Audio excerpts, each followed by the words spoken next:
if you would like to see more videos like this, then don't forget to leave this video a big thumbs up.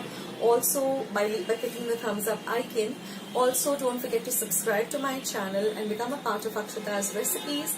Once you have subscribed, there is a small little bell icon that will pop up, so just click on that. That way, whenever I put up a new recipe or a new video, you get a message for the same. So on that note, I'll say bye and I'll catch you in my next video sooner than you think.